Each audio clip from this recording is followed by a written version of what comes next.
Il y a plus de 18 mois, et oui les amis, Victor me contactait pour passer dans Petite Montre entre amis. Eh oui, mais malheureusement, depuis ce temps-là, le premier confinement est arrivé, mais d'un autre côté, peut-être était-il sur un autre fuseau horaire, je ne sais pas. Je crois plutôt simplement qu'il a pris son temps avec sa Rolex GMT Master référence 1675. Pas n'importe laquelle, la fameuse, la surnommée Nipple Dial. Qu'est-ce que c'est que ce truc encore pour les Rolex fans? Attendez, on va tout savoir avec un nouvel épisode terriblement vintage de Petite Montre entre amis.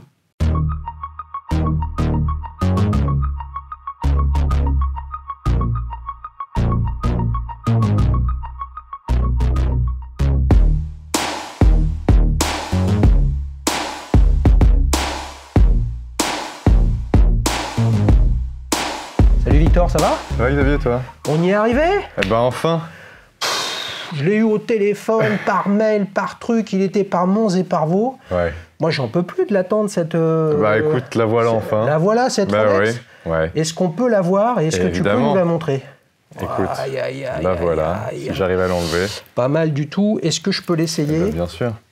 Alors pour le coup, on va être quand même pas mal dans le vintage, les amis, aujourd'hui. Bah, je suis venu avec ma Speedounette. Nous sommes mercredi, le fameux Speedy Wednesday. Bon, ok, je sors. Est-ce que je peux l'essayer? Bien sûr. Est-ce que je peux faire de même? Bien sûr. J'allais dire, tu connais la sanction. Voilà, les choses là, sont réglées, pas de risque. les amis. Elle me va bien. Est-ce que je me la donne comme ça? Bon, t'as un petit poignet de poulet. Ouais. Tu sais, c'est pas grave. Ce qui compte, c'est quelle taille. Raconte-moi, parce que ce modèle-là, comme ça, avec un bracelet jubilé, avec ses index très, très particuliers, raconte-nous tout. Tu l'as eu il y a combien de temps? Écoute, je l'ai eu en décembre 2019, ouais. Voilà, au décès de ma mère. Et depuis, c'est une montre que j'avais un peu laissée au coffre à l'époque, parce que je trouvais qu'avoir cette montre à cet âge-là, c'était pas encore... j'avais envie d'en profiter réellement. Ouais. Et puis, j'en ai eu un petit peu l'utilité, si je puis dire, à partir de fin 2020. Et j'ai commencé à y prendre plaisir vraiment en 2021. Donc depuis, je la porte absolument presque tous les jours. L'utilité, ça veut dire que j'ai pas rêvé. Tu n'étais pas forcément sur le même fuseau horaire que la France. Non, c'est pas ça. Mais l'utilité, quand je voulais dire ça, c'est que bon, c'est une montre qui est très jolie, mais peut-être un petit peu reconnaissable. Et c'est vrai qu'on vit dans une période où il faut faire attention aussi aux montres qu'on porte. Et j'avais aussi envie, d'un point de vue peut-être plus personnel, de la mériter réellement. Et donc, je me suis dit, il faut que j'ai mon bac, voilà, que j'ai eu en 2020, début 2021, pardon. Et j'avais envie de me dire, voilà, il faut que je réussisse ça, et ensuite, à partir de ce moment-là, je pourrais enfin la porter. Qu'est-ce que tu as eu comme bac? J'ai eu un bac, alors avec la nouvelle réforme, c'est un petit peu particulier. Je suis au top, hein. Et du coup, j'ai eu un bac économique et géopolitique. Waouh, attention. Voilà, mais ça s'est bien passé. Là, c'est beau, il va travailler sur les relations franco-suisses de façon à ce qu'en termes d'horlogerie, on soit quand même bien servi, les amis, surtout par Rolex. On a besoin de montres, mais on n'arrive pas à en acheter. Tu pourrais pas essayer de résoudre ce problème? Je ne sais pas si je pourrais résoudre ce problème tout de suite, non. Ouais, parce que là, on est justement, on n'est pas sur une montre au catalogue, hein, on est sur une référence. Donc c'est la 1675, c'est ça? -3. -3. Ouais. Ah, voilà, là on rentre dans la subtilité. Donc on a quoi? On a une montre qui est acier et or. Exactement, or 14 carats. Ouais. Alors je crois qu'il y a eu deux versions. Il y a eu une version 14 carats qui était pour le marché américain. Ouais. Et d'ailleurs c'est pour ça que sur la boucle c'est marqué USA exactement en fait, ici. Et voilà. Et ensuite il y a eu une version 18 carats qui était réservée je crois au marché européen et asiatique. Et donc ce côté biton que j'aime beaucoup. Ouais. C'est une montre qui date de 1978 à peu près. Oui. Et je trouve que c'est une montre qui... moi j'ai évidemment pas connu cette période-là, mais quand je la regarde et quand je regarde un petit peu les films ou les photos qu'on a de cette période, j'ai un peu l'impression d'être à Malibu, au début des années 78, à l'été, en train de siroter un petit cocktail. Je trouve qu'il y a un côté un peu américain, vintage, très sympa. Ouais. T'aimes bien le vintage? Je trouve que ça a beaucoup plus de charme. Je suis pas très fan des modèles récents, et même de toute marque, que ce soit Rolex, Audemars, etc. Je trouve que les montres vintage ont vraiment un cachet supplémentaire. Ouais. Alors ça, tu nous as expliqué que tu l'as récupérée au moment du décès de ta maman. Exactement, ouais. C'est une montre qui était dans la famille? Écoute, je crois que c'est une montre qu'elle avait achetée en début 2019, donc très peu avant son décès. Donc c'est pas une montre qu'elle a eue longtemps, mais voilà, je crois qu'elle a vraiment eu un coup de cœur au moment de l'achat. Ouais. Et moi, c'est une montre que j'ai tout de suite beaucoup aimé dès qu'elle l'a portée. Et j'avoue que non, c'est une montre qui a évidemment pas un côté familial très long, mais très important pour moi. Oui, bien sûr, bien sûr. Alors, vous l'avez vu, et vous le voyez sur les images, elle a comme caractéristique, spontanément, on voit tout de suite qu'elle est or et acier, mais bon, à la limite, il y en a plein des modèles en or et acier, que ce soit chez Rolex ou chez d'autres. Mais celle-là, elle a justement ces fameux index surnommés. Je ne sais pas exactement qui a trouvé ce surnom-là, mais en tout cas, c'est maintenant dans le jargon des Rolex fans. Vous me dites si je délire, les amis, le nipple die, donc des index en forme de téton. Il y a dans la pâtisserie, il y a les mamelons de Vénus, pour ceux qui aiment les gourmandises, on va dire, avec du marron glacé. Ça a été assez rare, quand même, ce type de cadran. Toi, tu y vois quoi? Un symbole, justement, du vintage années 70, tu parlais de Miami et tout ça. Est-ce qu'on ne pourrait pas y voir quelque chose d'un peu bijou? On peut se poser la question tellement ça brille, ce qui rend tout l'intérêt du cadran. On pourrait avoir l'impression que ce sont des diamants. Ouais, tu as raison. En fait, moi, je trouve qu'on dirait un peu des perles. Je ne sais pas si il y a un peu ce côté-là. Voilà, perles de... Je sais que ma mère a souvent été à Tahiti et ça a un côté un peu ça. C'est-à-dire que les photos que je revois d'elle, etc., j'ai l'impression qu'elle l'a ramenée de Tahiti, cette montre, directement. Et il y a un côté un peu bijou. Alors forcément, c'est très clinquant. C'est une montre qui est compliquée, qui ne passe pas inaperçue en général. Mais j'y vois un petit côté bijou, c'est vrai. Et une particularité, en effet. Mais comme j'aime beaucoup les cadrans qu'on appelle gilt, sur des GMT aussi, j'aime bien aussi se dire que... des cadrans peints, enfin des index peints ou des index comme ça, un petit peu plus bijoux. J'aime beaucoup les deux. Puis là, pour le coup, on a une couronne qui est également probablement en or jaune. Et effectivement, une peinture de Rolex Oyster Perpetual et de GMT Master, etc., probablement peint à l'or, d'où le terme gilt, lorsqu'il s'agit des index. Et là, on parle plutôt des inscriptions sur le cadran. Tu disais, c'est un peu difficile à porter. Ça veut dire que tu la portes rarement et ou dans des occasions un peu spécifiques? J'ai 3 montres dans ma collection, j'appellerais pas ça une collection, mais je me réveille parce que je pense que chaque montre est pour moi différente. Oui, on pourrait dire collection, mais j'aime pas l'idée d'accumuler des montres. Voilà, j'ai 3 montres et on parlera d'une plus tard, mais je me réveille le matin et je me pose la question de laquelle je vais porter. C'est en fonction de mon humeur, en fonction des vêtements que je porte, etc. Alors je la porte plutôt souvent parce que je me dis que c'est une montre qui est faite pour être portée. On en oublie souvent peut-être que les Rolex sont des modèles de sport. Alors celle-là, c'est une particularité. Et puis, son âge, 43 années, font que forcément, il faut faire un peu plus attention. Mais c'est vrai que ce sont des montres qui... je crois que c'était Gilles, dans son émission sur la GMT 1675, la première. Tout à fait. Il disait que c'est une montre avec laquelle il fait presque tout. C'est un peu ce que j'essaye aussi de faire. Alors, il y a des moments où j'évite de la porter dans des situations. Mais en hiver, je suis content de pouvoir me dire que je la protège sous un manteau. Et en été, c'est un peu plus compliqué. Donc peut-être qu'en été, je la mets un peu moins. C'est vrai qu'on a eu la visite de Gilles pendant la saison 1 de Petites Montres entre amis, souvenez-vous, et on a parlé de voile, beaucoup, de motocross, de plein de choses, etc. On a eu la visite de Tom aussi, l'aventurier, vous vous souvenez, Bob Moran, contre tout chacal, et qui lui faisait du chien de traîneau. Alors toi, si tu fais pas du motocross, du chien de traîneau ou de la voile, qu'est-ce que tu fais comme activité avec? Je fais pas grand-chose. Tu fais pas grand-chose? Je fais pas grand-chose. Non. Je me promène et c'est déjà pas mal. C'est déjà pas mal. Ah, c'est bien. Je vois une petite particularité sur le fond de boîte. Il y a une gravure qui dit, alors je ne sais pas d'où vient-elle, tu m'en diras sûrement plus, la vie ne vaut rien, mais rien ne vaut la vie. Ouais. Alors écoute, ça c'est une gravure que j'ai décidé de faire après le décès de maman quand j'ai récupéré la montre. Et en fait c'était une citation qu'elle me disait souvent, tirée d'André Malraux, d'un de ses discours. Et d'ailleurs j'ai également fait tatouer cette phrase ici. Voilà. Et c'était important pour moi de faire ça parce que je me suis dit, on ne la voit pas au premier abord, donc c'est un petit peu mon secret, le rapport que j'ai avec cette montre-là. Et puis, je voulais aussi me dire que finalement, j'aime pas l'idée de changer de montre. Pour moi, cette montre, je vais essayer de la garder le plus longtemps possible. Et en faisant graver le fond de boîte, c'était une manière aussi de me dire, je vais la garder, je vais pas la vendre. Et c'était une manière de me l'approprier peut-être encore plus que simplement juste le fait de la posséder. Bah oui. Est-ce qu'on pourrait pas se dire, évidemment, là, je fais exprès d'être provoquant pour tout le monde, mais on devrait pouvoir se dire, quand même, une montre ne vaut rien. mais rien ne vaut une montre. Alors qu'aujourd'hui, on est quand même dans un monde un petit peu délirant, notamment sur du vintage, sans parler du neuf, bien évidemment, s'agissant de Rolex, qui sont introuvables.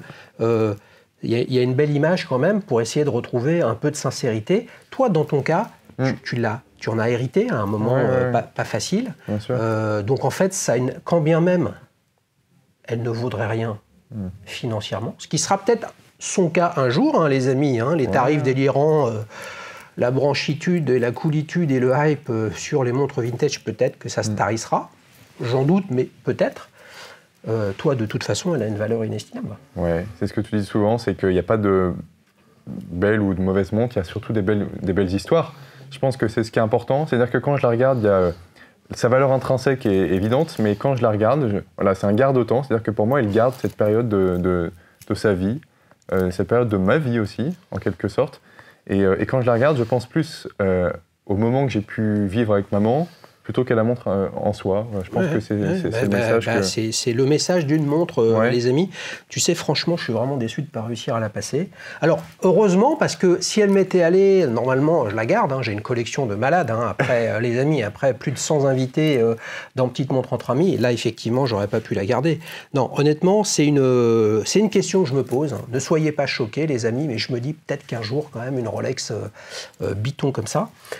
Pour info, et je les salue, les copains de l'Atelier du Temps, au marché Biron au Plus. Il y a eu une soirée il y a quelques temps, une soirée dans les puces, où tous les marchés font un événement annuel, et puis les marchands invitent leurs clients, et donc Guillaume Gaulis de l'Atelier du Temps m'avait gentiment invité, et j'avais essayé chez eux le même modèle, mais avec le cadran cuivre et lunettes Biton, comme ça, avec le bracelet jubilé. Très beau modèle. Honnêtement, c'est pas mal, mais je m'interroge aussi comme toi. Toi, tu le vis, moi, je m'interroge. Tu vois la différence. D'où le fait que ce qui compte, c'est son avis à lui, c'est sa montre. Hein. Sinon, c'est pipo bimbo. Hein. J'appelle un partenaire, il m'envoie une montre, et puis je raconte ce que je peux dessus. Ça n'a pas beaucoup de sens. Moi, je me dis que ce serait pas facile à porter, mais d'un autre côté, j'en ai plus que toi des montres, et donc pour le coup, je la porterai moins souvent. Bon. En tout cas, peut-être qu'un jour, je pourrais vous dire, les amis, que j'ai une Rolex à mon poignet. Et là, franchement, ce sera un épisode. Enfin, peut-être, sait-on jamais. C'est ça qui compte, le chemin, les amis. Et puis, quand on arrive à un endroit, en fait, l'intérêt, c'est de repartir.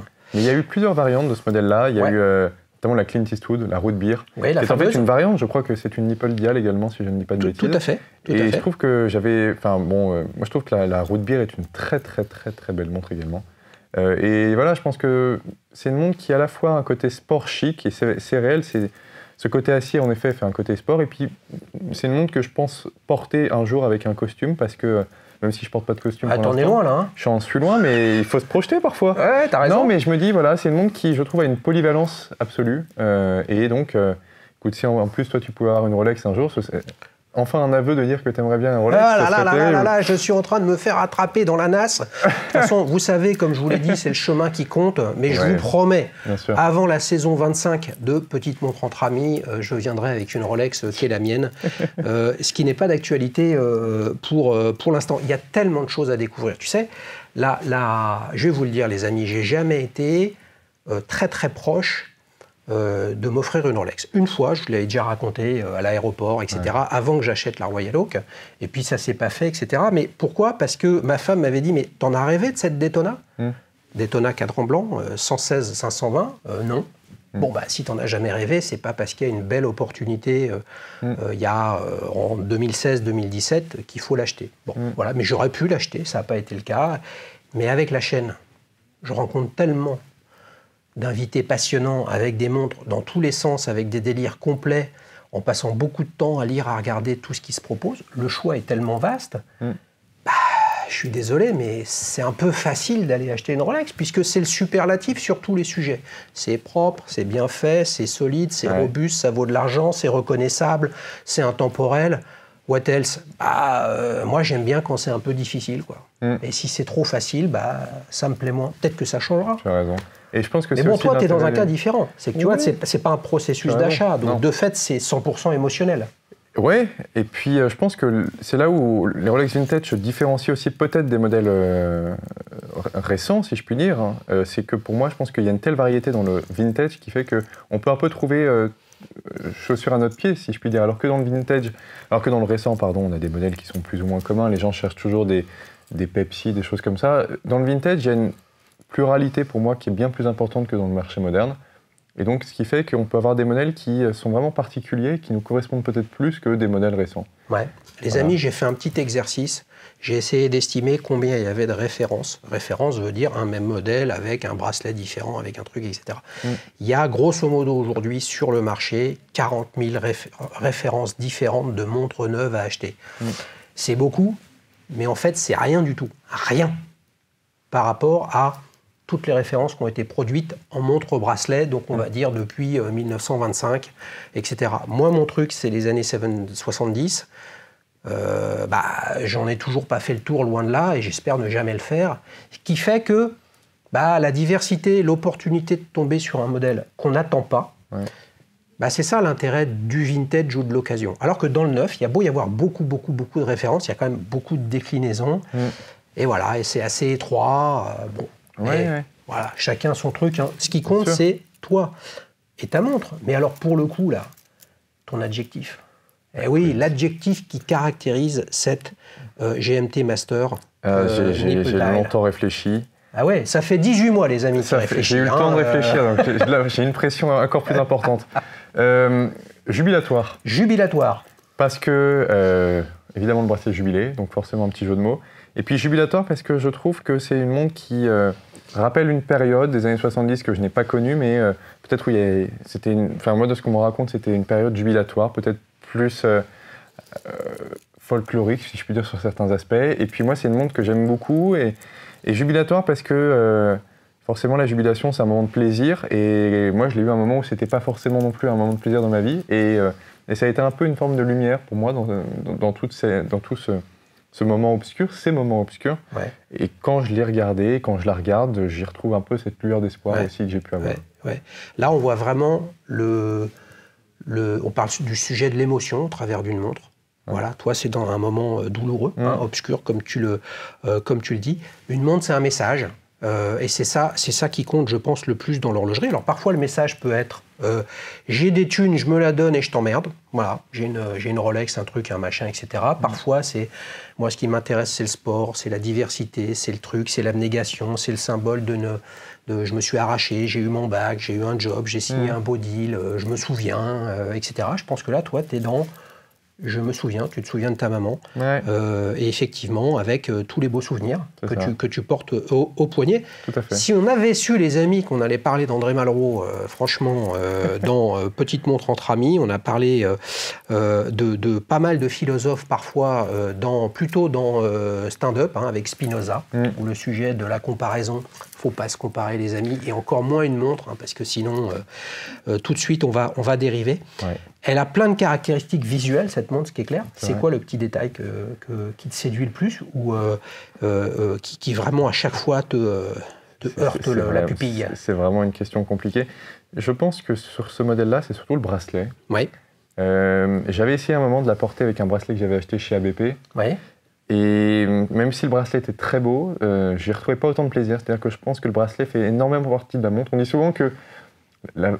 J'aime pas parler de ça, mais la valeur de la montre ne réside pas dans le bracelet, autant d'un point de vue financier peut-être que de la valeur, le plaisir qu'on a de la porter, mais je trouve que ce bracelet-là fait entièrement partie de la montre. C'est un bracelet qui est détendu comme pas possible, mais je trouve que ça a un charme, parce que du coup on a l'impression que c'est un peu la marque du temps qui finalement se voit dessus. Je suis d'accord. J'aurais pas vu un bracelet avec... une rigidité absolue dessus. Ouais. Donc, je pense que c'est ça, en effet. Et après, je pense qu'il y a un autre phénomène aussi, c'est que là, tu as des anses percées, etc. Ouais. Mais donc, tu l'as porté à un moment avec ce bracelet que tu as fait faire chez ABP.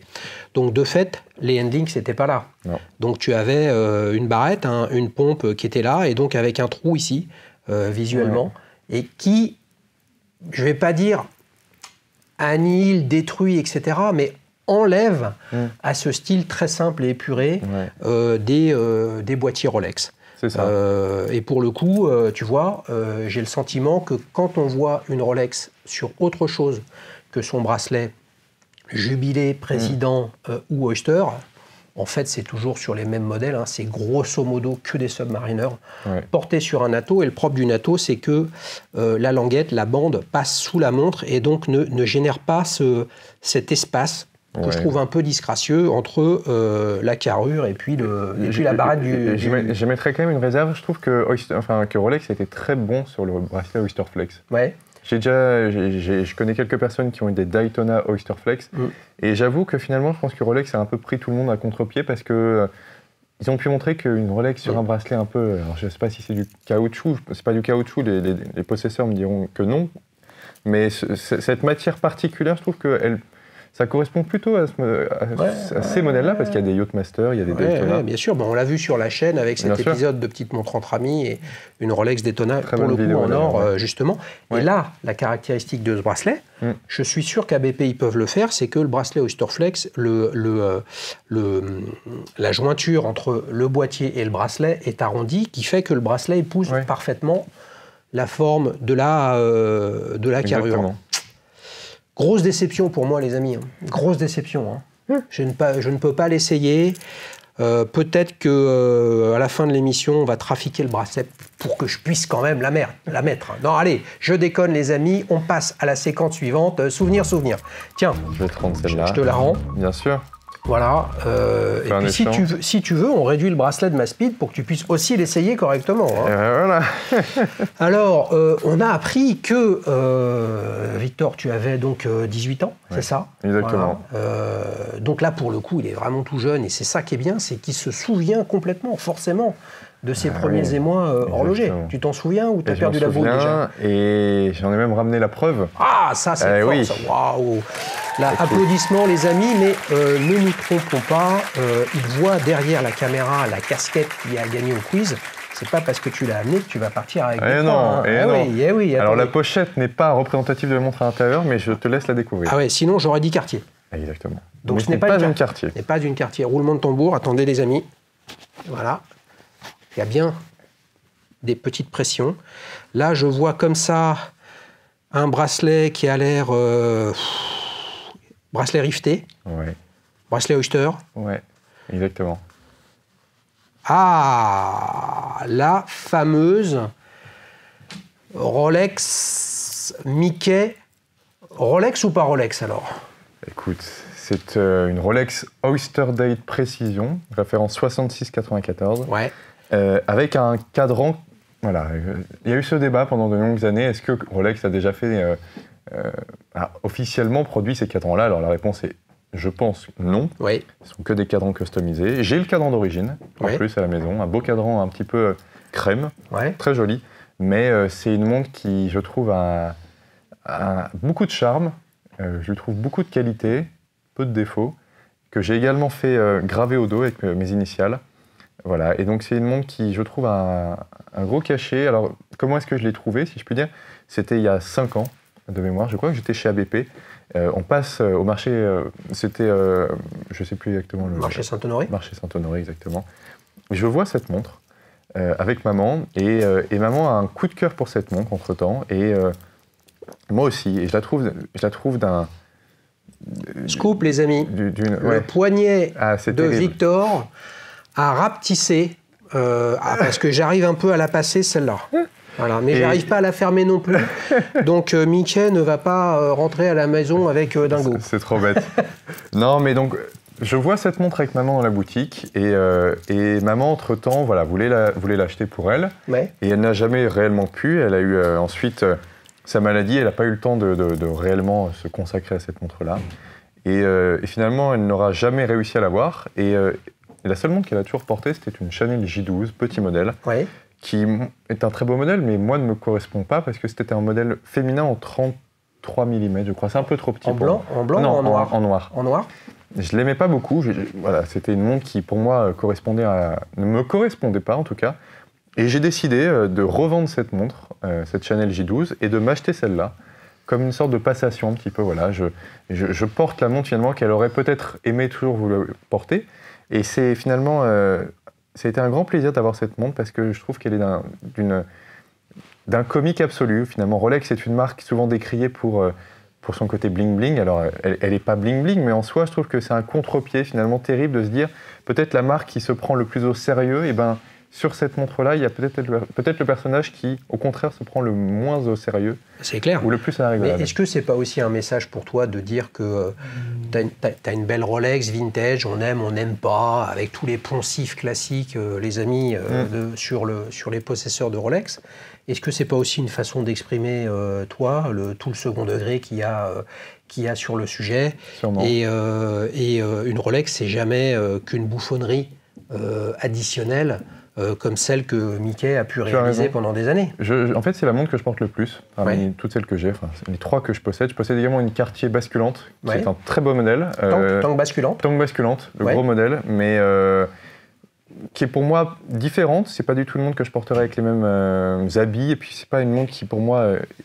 Enfin, je trouve que c'est une montre qui me plaira peut-être plus dans quelques années. Je trouve que Cartier est une très belle marque, mais peut-être plus réservée à... pour moi, je me la réserve pendant quelques années. Ouais, okay. Et celle-là, c'est celle que je porte le plus parce qu'elle est toute acier, donc elle est plus simple à porter, elle est plus plate aussi, même si celle-là est très plate. Elle est discrète, c'est du 34 mm. Et voilà, c'est ce que tu disais aussi dans tes vidéos, c'est que toi, tu étais plus avant vers des 40, 41, 42 mm et tu as tendance à revenir vers du plus petit. Bah, je trouve que c'est aussi agréable. Et j'ai un poignet fin, donc ça passe très bien. Et voilà, c'est une montre que je porte avec plaisir. Et j'ai le deuxième cadran que je ne porte, que je n'ai jamais. Où c'est une montre que j'ai acheté à Contretemps, rue du Bac. Très belle. Qui est un AD ou qui fait simplement de la seconde main et du vintage? Que de la seconde main, que j'aime beaucoup. C'est une très très belle boutique. C'est un peu un cocon parce que c'est. Donc rue du Bac à Paris. Rue du Bac à Paris, exactement, à côté du Bon Marché. Et quand je suis passé devant la boutique et que j'ai vu cette montre, j'ai halluciné parce que pour moi c'était une montre que j'avais vue chez ABP et ça n'existait nulle part que là. Et puis c'était compliqué et je ne m'étais pas renseigné à l'époque sur Internet. Et je l'ai acheté, voilà. J'ai revendu ma Chanel dans cette boutique et j'ai acheté celle-là directement. Et donc quand tu l'as acheté, le vendeur là-bas, ou la vendeuse d'ailleurs, le personnel de la boutique t'a bien expliqué, voilà, c'est une Rolex Précision, c'est ça, avec... Voilà le cadran d'origine, et avec un cadran Mickey qui vient dessus. Exactement. Comment ça se passe, ça? Tu vois, parce que fondamentalement, ce n'est pas un cadran Rolex. Donc il pourrait y avoir des fausses. Puisque théoriquement, vu comme ça, non, ce n'est pas une. Donc tout est Rolex sauf le cadran. Exactement, tout est Rolex sauf le cadran. Certains diront que le cadran fait toute la valeur, mais moi je trouve qu'au contraire, je m'en fiche de la valeur pour le coup, et...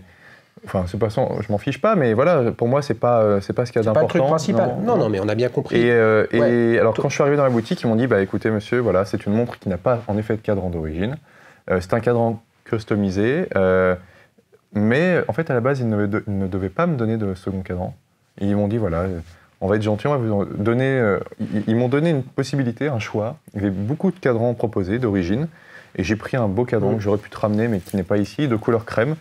Et je trouve ça agréable de dire aussi, voilà, si un jour j'ai envie de changer et que j'en ai un peu marre de Mickey, je la remplace. Je remplace le cadran. Alors ça, c'est une source d'inquiétude pour moi, mais une inquiétude conceptuelle. C'est-à-dire que si tu as la possibilité de choisir des cadrans dits d'origine, c'est donc qu'il y a des cadrans qui se baladent sans montre. Et donc ça montre bien qu'il faut rester vigilant. Et au-delà de la vigilance entre eux, elle est entièrement d'origine, de trucs, etc., etc., des montres qui ont 30, 40, 50 ans, c'est quoi un cadran d'origine? C'est le cadran de la montre à l'époque ou c'est un cadran de la même époque? Tout ça génère de la confusion et on le voit bien avec l'exemple que tu prends. En fait, il y a des bracelets Oyster riftés qui peuvent s'acheter d'occasion, des boîtes qui peuvent s'acheter, trucs, etc. Puis à un moment ou un autre, ça fait un full set, peut-être de la même époque, peut-être de la même année, même sûrement. Je dis tout ça simplement pour vous montrer que... Je pense qu'il y a plus important, et ce qui était important pour toi, c'était pas toutes ces histoires-là, c'était la force du souvenir de cette balade que tu avais fait avec ta maman. J'ai une question pour toi, je pense que ça va intéresser les abonnés. Donc là, il y a une gravure qu'on gardera pour nous cette fois-ci. Donc tu as fait graver cette montre et la GMT Master. Comment tu as fait? Ça se trouve facilement, quelqu'un qui te fait une gravure sur un fond de boîte? Écoute, pour celle-là, je suis allé chez Rolex, directement au Bon Marché. Ouais. Très bien. Je suis arrivé dans la boutique. Alors, ils étaient un peu surpris de voir une montre vintage. Je leur ai dit, voilà, j'ai cette idée de gravure. Est-ce que vous pourriez me la faire? En 1 heure, ils me l'ont faite. C'était très rapide, très bien fait. Et puis pour celle-là, je suis allé, et pour l'autre aussi, la Cartier basculante, je suis allé chez Monsieur Barrier. Alors, la famille Barrier dispose de beaucoup de boutiques à Paris. Laurent Barrier ou Isabelle Barrier? Non, c'était Claude Barrier. Claude Barrier, un autre. Voilà. Je pensais qu'il y en avait que 2, mais il y en a un troisième. Il y en a beaucoup. Claude Barrier, Monsieur Barrier est dans le 15e arrondissement de Paris. Et c'était... je suis allé avec les montres. Alors, je suis allé avec celle-là et la Cartier basculante. Et la Cartier, j'ai fait graver Panache. Parce que pour moi, Cartier représente l'élégance à la française. Et je suis un grand amateur de théâtre. Et Panache, c'est le dernier mot que dit Cyrano de Bergerac. Et donc pour moi, c'est une des plus belles pièces de théâtre du registre français. Et je voulais un peu montrer ça. Pour moi, porter une Cartier, c'est avoir du panache. Et je suis allé, voilà, tout simplement avec ces 2 montres-là. Et ça a été rapide, fait avec beaucoup de minutie. C'était très bien fait. Et j'en suis très content. Et j'essaye de faire en sorte que toutes les montres que j'ai, j'en ai 3 et on en discutera après, mais c'est pour moi important d'avoir ça pour me les approprier encore plus. Donc dans les 2 cas, que ce soit chez Rolex au Bon Marché ou chez Barrier à Paris, ils te le font sur place. Ils me le font sur place, je crois, ouais. Alors, tu crois chez Rolex, j'en suis sûr. Ils l'ont fait sur place chez Rolex, donc ils ont une machine. Ouais, et puis chez Monsieur Barrier, je l'ai déposé, on m'a dit venez la chercher dans quelques jours.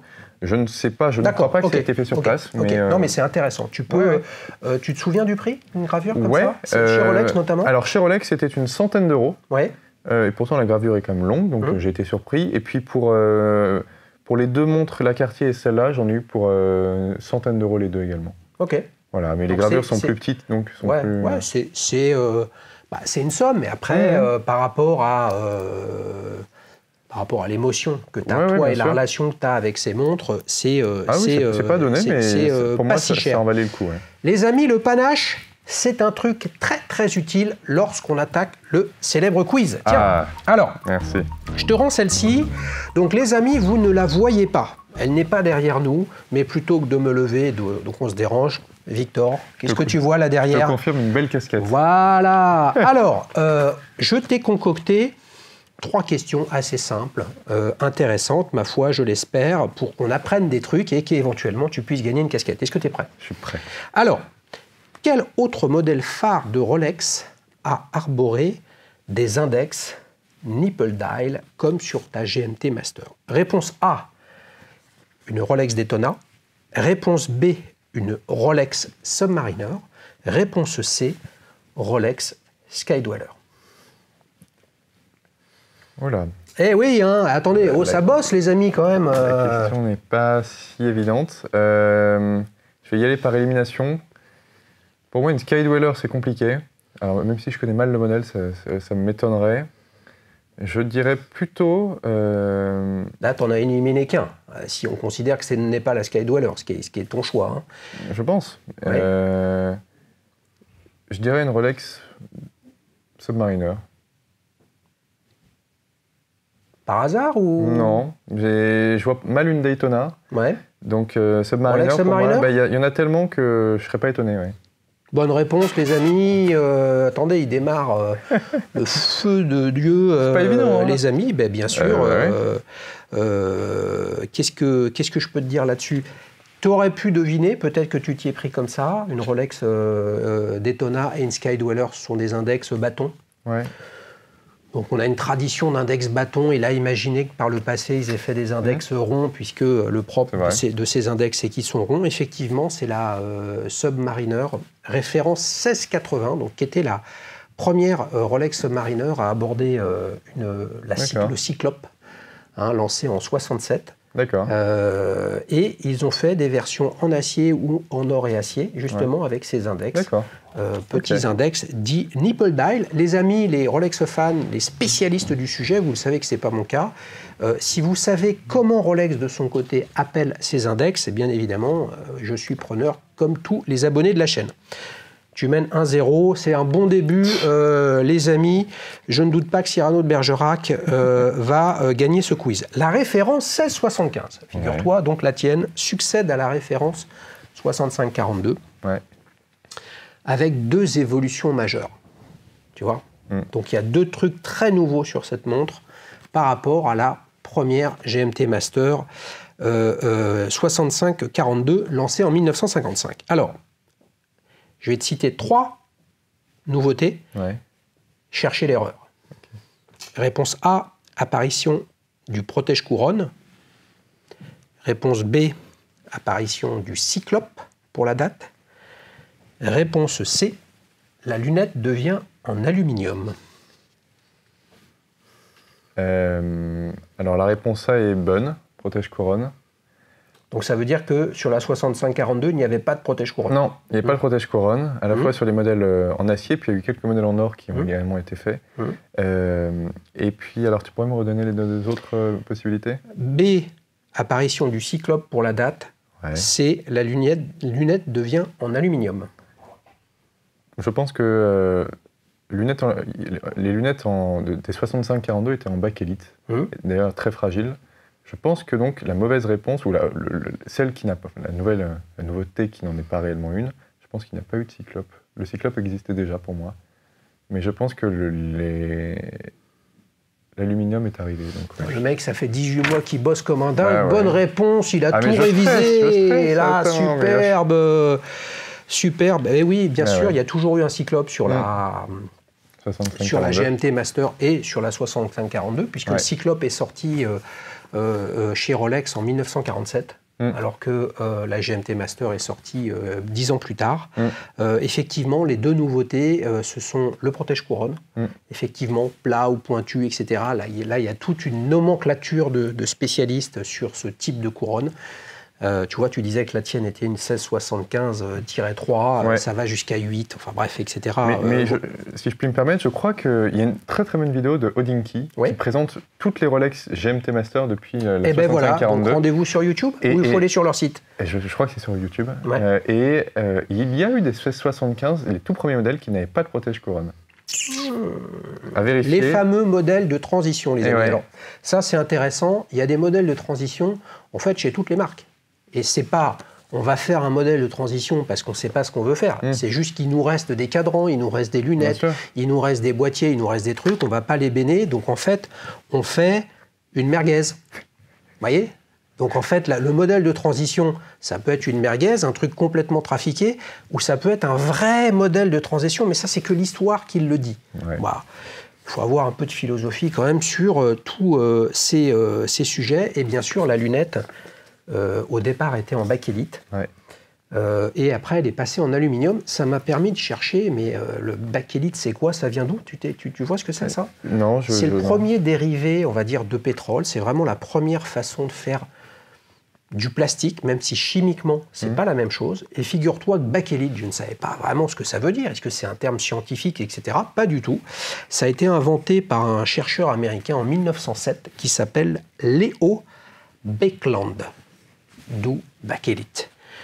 Comme quoi on apprend tous les jours et c'est bien l'objectif de ce quiz. Tu es sous une pression énorme, énorme. Et oui, il va attaquer un énorme duel. C'est un roc, mais non, que dis-je, un pic, un cap. Nous allons voir de quel bois se chauffe Victor. Va-t-il gagner 3-0? Puisque comme il n'y a pas de règlement, le règlement c'est qu'il faut gagner 3-0. En 2021, là on va parler des nouveautés. Rolex a lancé une nouvelle déclinaison en or et acier d'un célèbre modèle. Nouvelle déclinaison or et acier. Non pas nouveau modèle, déclinaison. Lequel de modèle? La Rolex Air King, la Rolex Explorer, la Rolex Skydweller, une nouvelle fois dans le quiz. Bonjour à Cédric qui nous avait vu présenter sa Skydweller tout en or blanc. Oui, magnifique. Alors, 2021, ils sortent une nouvelle référence, or et acier. C'est Air King, Explorer, Skydweller. La réponse B. Réponse B? J'en suis sûr.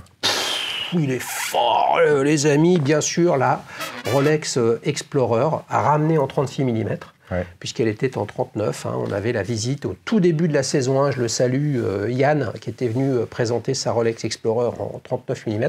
Ils l'ont repassé en 36 en acier, avec une nouvelle version or et acier. Qu'est-ce que tu en penses de cette déclinaison comme ça, taillée pour l'exploration? une Rolex Explorer or et acier, est-ce que ça tire pas un petit peu trop loin sur le marketing là?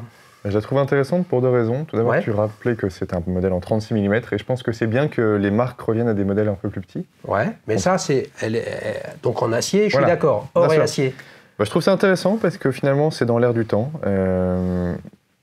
C'est vrai que les modèles or et acier ont toujours été désirés par ceux qui ne pouvaient pas se permettre d'acheter des modèles en tout or et qui ne trouvaient pas les modèles acier.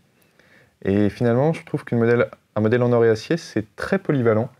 Parce que donc, ça permet d'avoir justement ce côté acier sportif et réellement peut-être aussi un côté un petit peu plus luxueux par certains aspects. Ouais. Mais tu vois, à quelques mois près, Tudor sort une Pelagos FXD où tout est nouveau, boîtier, couronne, prothèse couronne, lunettes, une vraie réflexion sur la montre, non pas de plongée, mais plutôt de navigation sous-marine. Ça, c'est vraiment une innovation. Après, il y a beaucoup de marketing sur le sujet, certes, mais c'est une vraie innovation. Là, on est un peu dans je tire la pelote de laine. Moi, j'aurais envie de dire, pourquoi ne pas rêver du retour des nipple dial avec un autre nom, hein, parce que là, c'est quand même pas très politiquement correct. Avec un retour des nipple dial bientôt, chers amis de Rolex. Sur ce, eh oui, il a du panache et il en a tellement, les amis, qu'il a gagné cette belle casquette qui est derrière, qui t'attend. Tu pourras la mettre sur ta tête. Tonnerre d'applaudissements, les amis, pour cette belle victoire de Victor. On enchaîne sur la séquence suivante. La séquence surprise, la fameuse, là je t'ai sorti une montre.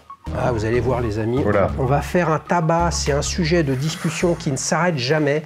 Je lui présente cette montre qu'il ne voit toujours pas. C'est une Piaget Altiplano. Je savais qu'il avait une Cartier basculante, une montre élégante, etc. Une Rolex en or et acier.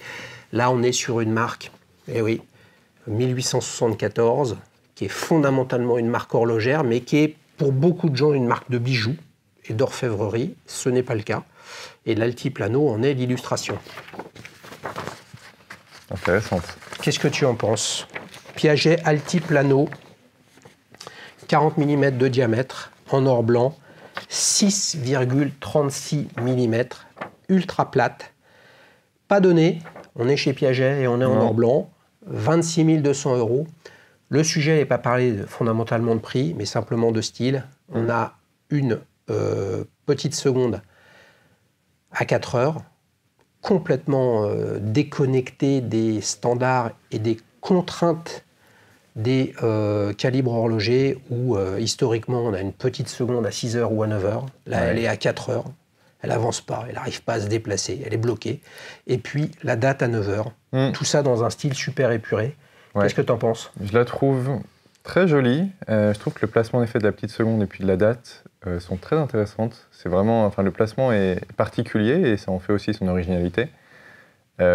Moi, je connais seulement de la Polo de chez Piaget, mais déjà très réputée pour son extrême finesse. Et donc, je pense que ce serait intéressant de savoir réellement et de la voir en vrai.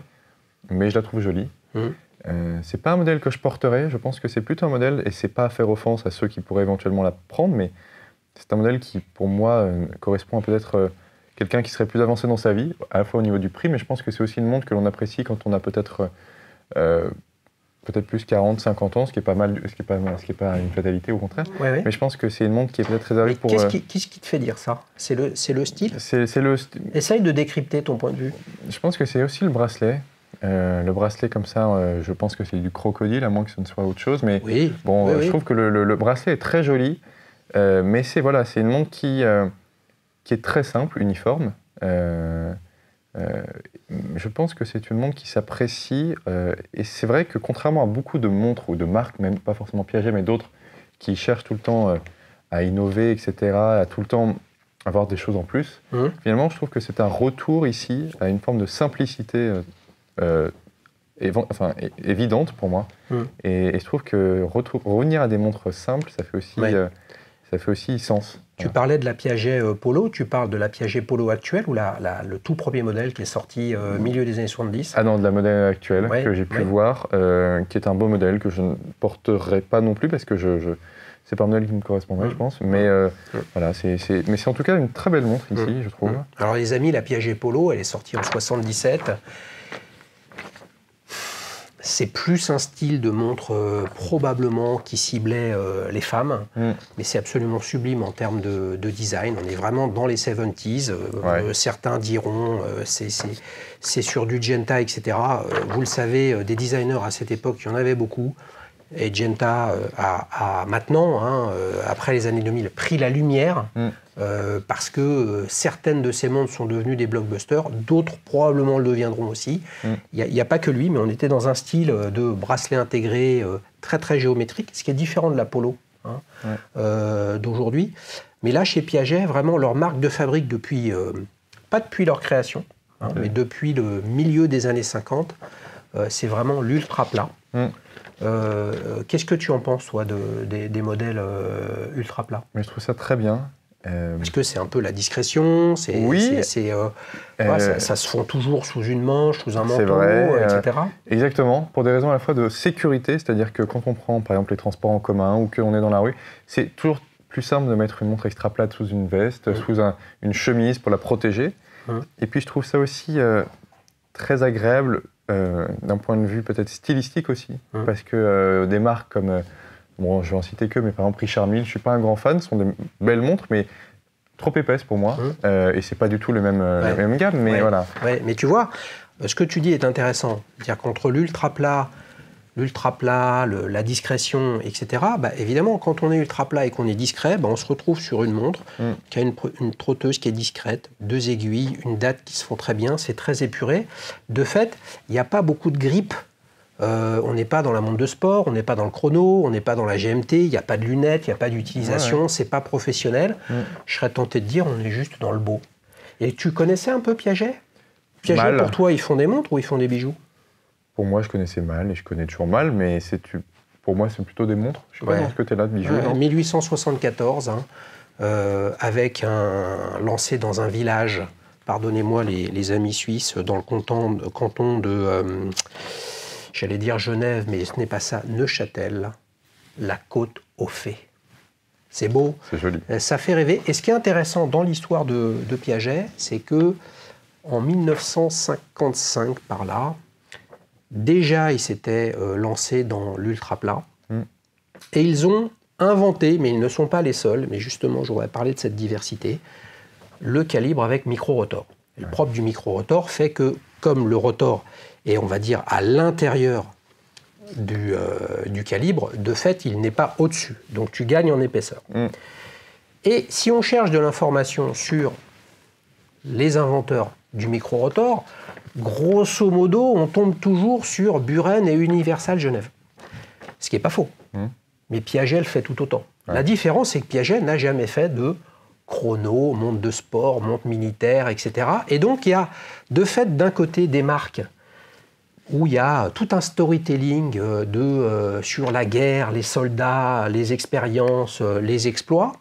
Et de l'autre côté, Piaget qui n'a jamais rien fait de tout ça, mais qui est un immense horloger, familial, etc. depuis toujours.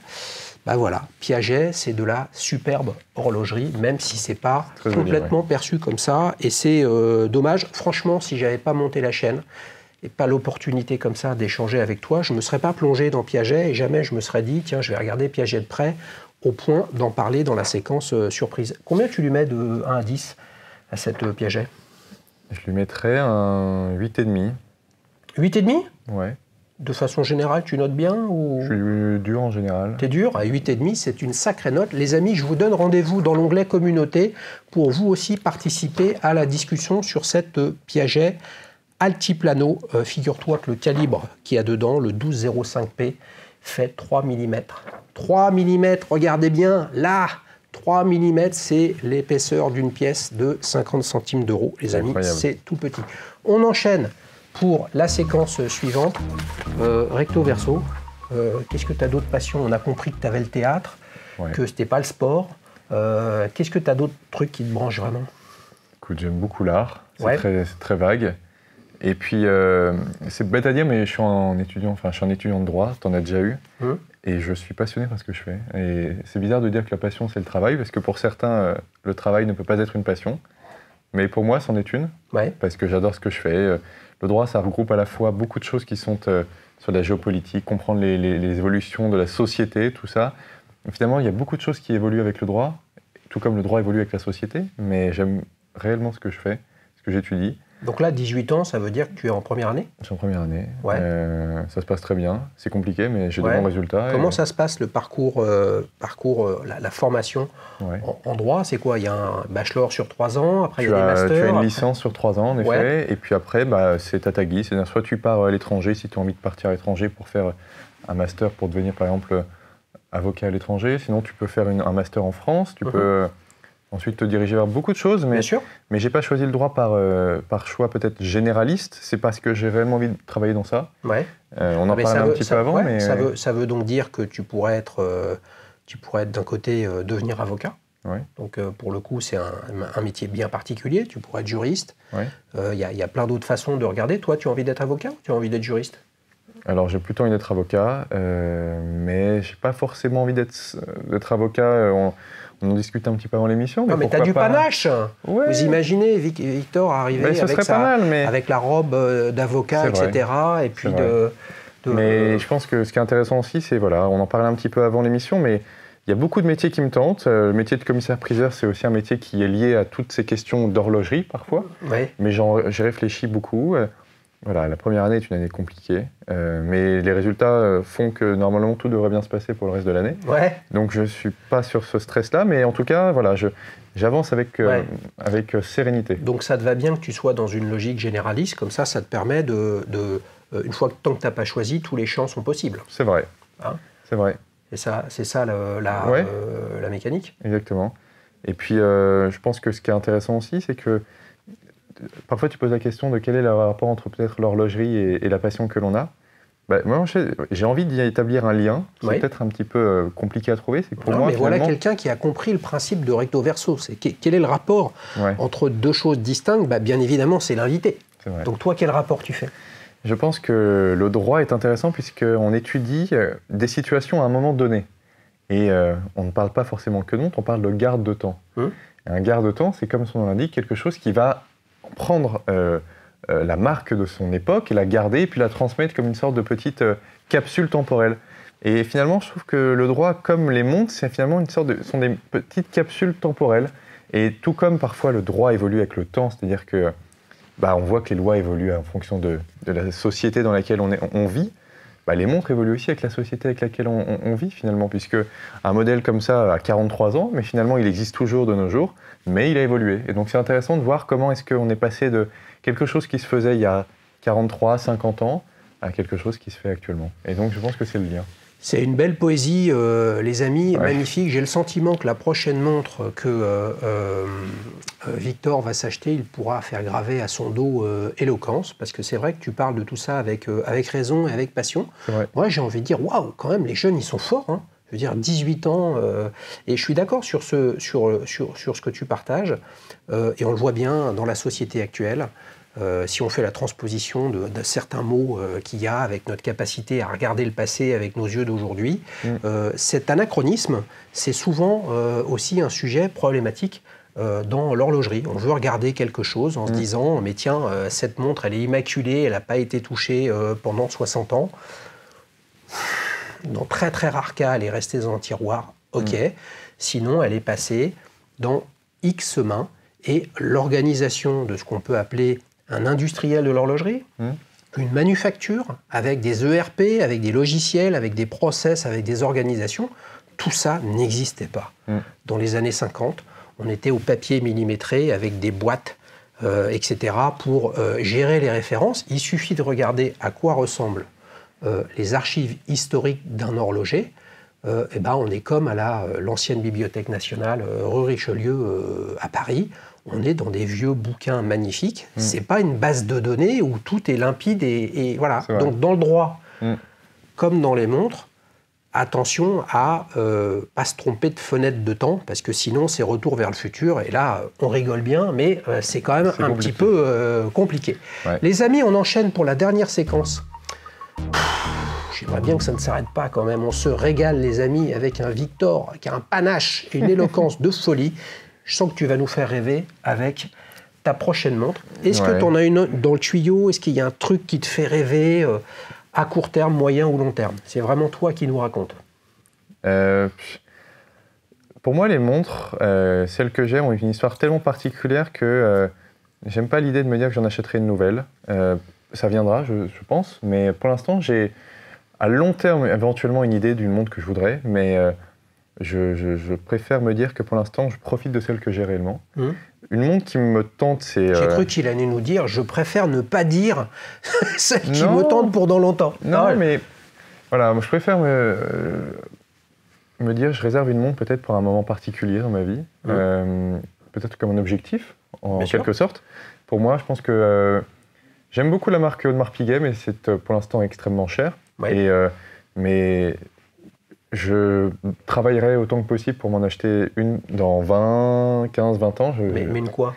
Une Royal Oak, je l'espère. Ce sont des modèles qui valent beaucoup, beaucoup, beaucoup d'argent.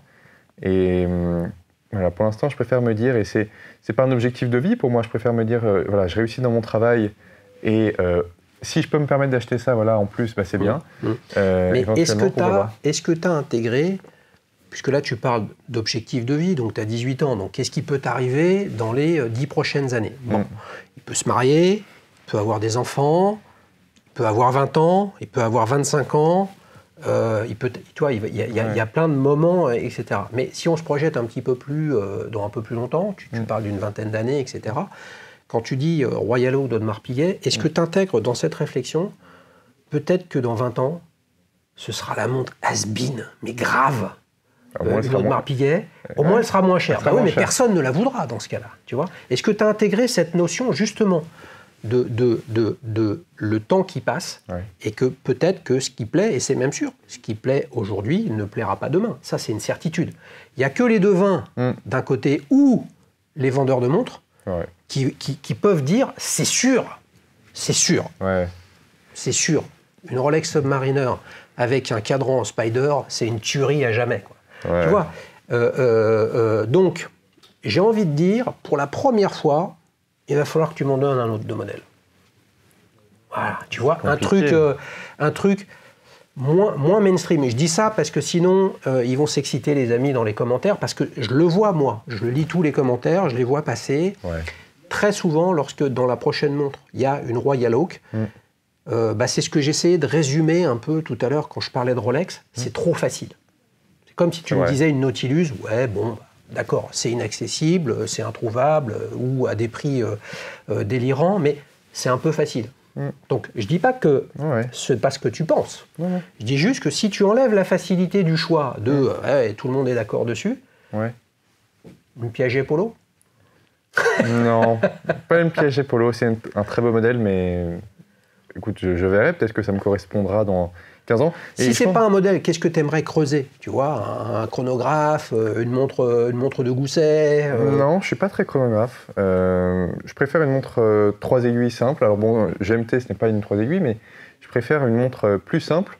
Et puis, avant tout, pour répondre juste à ce que tu disais sur la Royal Oak, en fait, pour l'instant, au-delà de ne pas avoir les moyens pour l'instant, c'est une montre qui, je ne la mérite pas. C'est bête à dire, mais je préfère me dire, je mérite réellement cette montre, et ce sont des montres qui sont très importantes financièrement, et puis j'ai envie de me dire dans ma vie, pour l'instant, j'ai rien réalisé pour moi, et tant que j'ai pas réalisé, je peux pas me le permettre de m'acheter cette montre-là. Alors peut-être que du coup, une solution, ce sera à plus court terme, éventuellement, dans les 10 prochaines années, ou dans les 5 prochaines années, pourquoi pas. On peut imaginer que si je fais des masters éventuellement dans 5 ans, Bac plus 5, à la fin de mes études et avant l'entrée dans ma vie active, éventuellement peut-être une montre. Et un modèle qui me tente énormément, c'est la FP Journe, toute récente, l'élégante, qui est sortie, le modèle Quartz. Alors, c'est une montre qui tourne énormément sur YouTube, mais je trouve que François-Paul Journe est d'un grand talent. C'est une des rares manufactures, je peux encore utiliser ce mot-là, qui pour moi reste très privée. Et c'est aussi intéressant du coup, parce que tu parlais de, peut-être non pas de conformisme, mais ça c'est une marque qui ne plaît pas au plus grand nombre, même si ça plaît à beaucoup de monde, mais ce sont des montres qui restent quand même très confidentielles. Alors c'est très cher, c'est vrai que ça vaut 3 ou 4 fois le prix à la revente par rapport au prix neuf, et c'est un petit peu dommage, hein, c'est évident. Donc éventuellement en neuve, si c'est possible, dans 5 ans, on verra. Jamais sur le marché gris. Mais voilà, je trouve que c'est un beau modèle. Et c'est aussi finalement, j'aime beaucoup les montres à quartz parce que je trouve que c'est un témoin de son temps. J'aime pas beaucoup les voitures par exemple, mais c'est un peu l'analogie que je pourrais faire, c'est par rapport au modèle électrique. Pour l'instant, c'est ce qui est tendance, etc., comme la montre à quartz l'a été pendant les années 60, 70. Oui. Mais peut-être que dans 40 ans, on se dira que les voitures électriques, c'était une mode, et que finalement, la voiture à combustion, le moteur à combustion est évident. Et ben, c'est peut-être un peu ce qu'on a pu se dire avec les modèles à quartz. Et finalement, je trouve que François-Paul Journe, en remettant un petit peu au goût du jour le modèle, le mouvement quartz dans une montre qui est quand même une montre de luxe pour moi, c'est un autre débat, mais qu'est-ce qu'une marque de luxe ou pas, mais je pense que c'est aussi un contre-pied. C'est finalement regarder les modèles qui étaient à la mode il y a 40 ans et qui sont peut-être décriés, moi je vais les mettre en avant. Et donc c'est un très beau modèle qui me plaît. Il y a un message qui est intéressant dans ce que tu dis, que tu mets au profit de FP Journe. FP Journe, bon bah voilà, c'est une personne. Le monsieur Rolex n'est plus là. Le monsieur Omega n'est plus là, que ce soit Hans Wilsdorf ou Willy Brandt, etc. Audemars Piguet appartient à la famille et aux descendants, etc. Mais voilà, il n'y a plus de figure. FP Journe, c'est une personne, c'est un horloger de formation, français, marseillais au départ, etc. Et donc, qui est un des enfants terribles de ces 20 dernières années de l'horlogerie, donc qui est horloger. Donc, de fait, lui sortir une montre à quartz, il y a un vrai sujet. Je te rejoins, il y a un vrai message. Et moi, j'ai envie de vous dire, et je te le dis, Victor, on accueillera avec grand plaisir dans 20 ans, c'est-à-dire Petite montre entre amis, saison 23. Avec 1 million d'abonnés? Voilà, bien sûr, 1 million d'abonnés au moins. L'avocat Victor venant plaider devant le tribunal des abonnés de la chaîne, sa Royal Oak, Audemars Piguet, qui sera peut-être devenu has-been, ou alors une superbe FP Journe à son poignet. Tu sais quoi, si c'est autre chose, c'est pas grave. Tu auras passé et avancé dans la vie avec 20 ans, et puis tu pourras te retourner sur ton parcours ou alors sur ta montre qui t'apportera des merveilleux souvenirs que tu as avec tes deux modèles. C'est vrai. Victor, merci beaucoup. Merci Xavier. Merci pour ta générosité, ton éloquence, ton panache. Les amis, on s'est régalé. Si vous avez envie de participer, attention, il faut avoir du panache et de l'éloquence aussi dans Petite montre entre amis. Si vous en avez pas, c'est pas grave. Si vous ne savez rien, c'est pas grave. Vous savez ce qui m'intéresse, moi, avant toute chose, et je pense que c'est ce qui intéresse le plus les abonnés de la chaîne qui nous regardent, c'est que vous veniez avec ce que vous aimez, quelle que soit la marque, quel que soit le modèle. Vous voyez, c'est une tranche de vie, c'est des fenêtres sur nous-mêmes que l'on regarde avec sa montre d'aujourd'hui, comment on en est arrivé là, où est-ce qu'on va dans le futur. Le reste n'est que spéculation financière. Moi, je sais mieux que toi, tout ça ne m'intéresse pas. Donc si vous avez envie de partager ce que vous aimez, vous êtes les bienvenus. À bientôt. Ciao, ciao. Ciao.